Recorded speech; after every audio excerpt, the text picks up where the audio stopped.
Welcome all. Today's topic laws of motion part 5. Let's do some problems. Question 1. A uniform circular disc of radius 50 cm at rest is free to turn about an axis which is perpendicular to its plane and passes through its center. It is subjected to a torque which produces a constant angular acceleration of 2 radian per second square. Its net acceleration in meter per second square at the end of 2 seconds is angular acceleration approximately. So these are the options. Let's see its answer. Given radius 5 cm, angular acceleration is equals to 2, which is constant, and time 2 seconds. We have to find the net acceleration. Torque, as I told in previous videos, torque produces circular motion. It does not produce linear motion. Angular acceleration is equals to 2 radians per second square. Why here radians? Why it has a unit of radians? Because angular acceleration is equals to change in angular velocity divided by change in time, or angular acceleration or angular velocity divided by time. If change in speed and if a particle moves in a circular motion, then it has two perpendicular acceleration components. They are centripetal acceleration plus linear acceleration or tangential acceleration. Perpendicular acceleration, hence we use Pythagoras theorem. If you see in the question it has perpendicular acceleration, then use Pythagoras theorem. The formula for that is net acceleration square is equals to centripetal acceleration square plus tangential or linear acceleration square. Net acceleration, here this comes here means it becomes a square root centripetal acceleration square plus linear or tangential acceleration square. If the question contains constant angular acceleration, then we have to use this trick.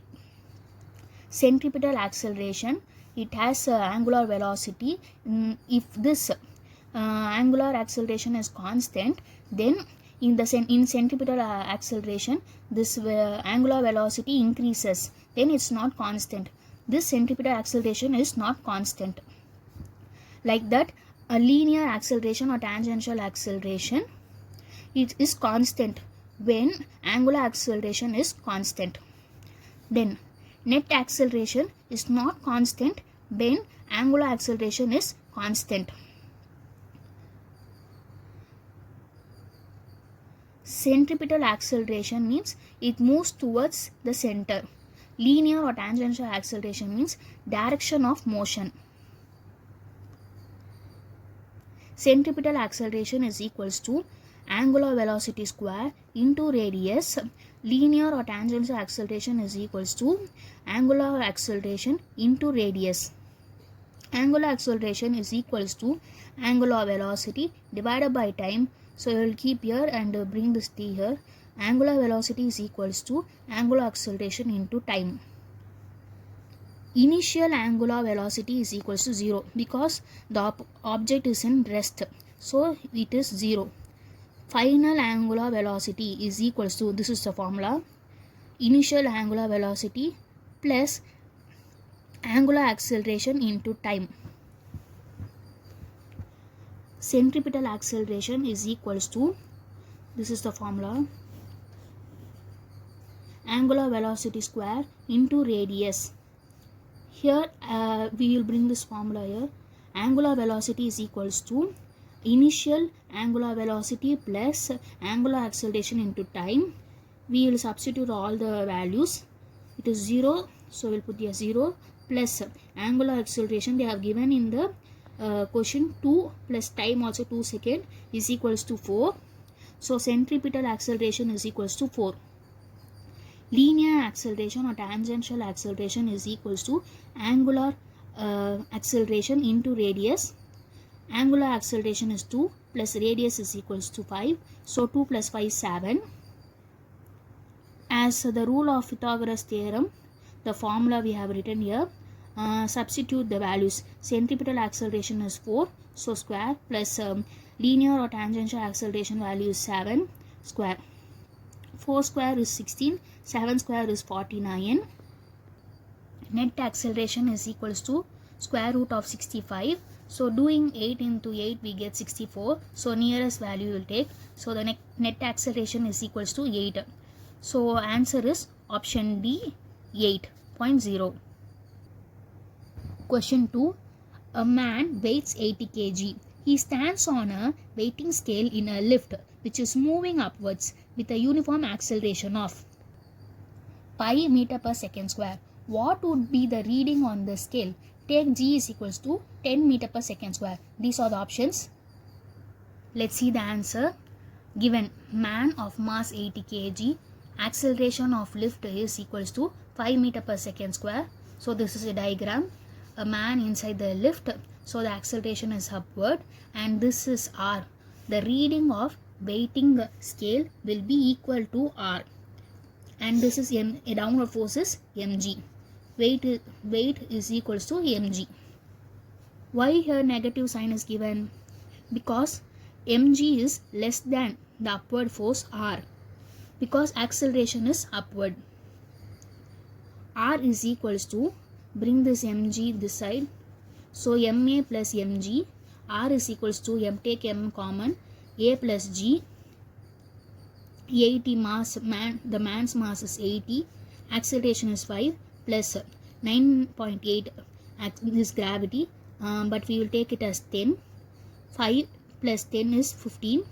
80 into 15 is equals to 1200 Newton. So R is equals to 1200 Newton.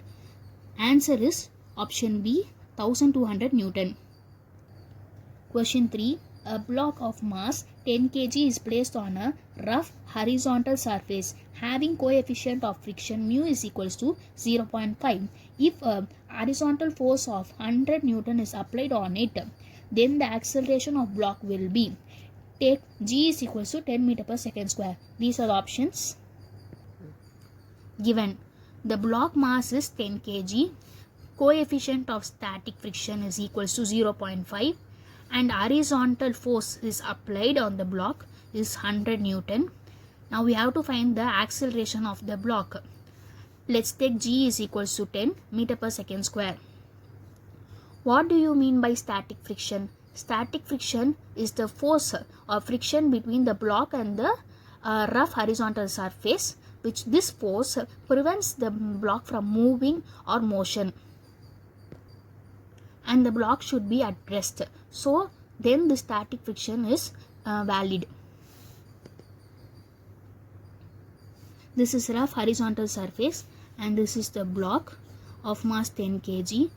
The 100 Newton force is applied, so its acceleration is this side. Normal force is upward and downward force is mg. W is equals to mg.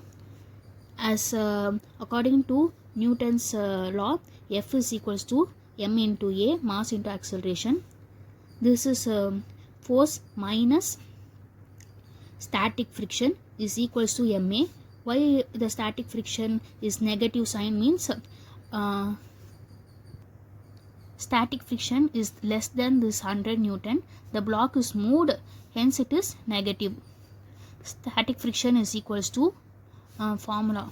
Static friction is equals to coefficient of static friction into normal force. When it is a flat surface, then static friction is equals to coefficient of static friction into mg, where n is equals to mg. This one.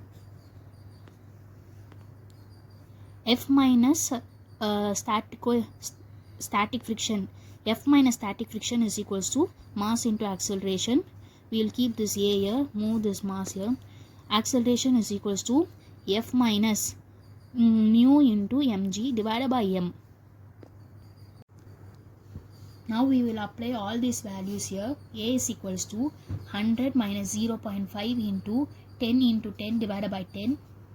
A is equals to 100 minus 5.0 into 10 divided by 10. A is equals to 100 minus 50 divided by 10. A is equals to 100 minus 50 is 50 divided by 10. Cutting this we get A is equals to 5. So option C is right. A is equals to 5 meter per second square. Thank you. For more MCQs, watch my previous videos.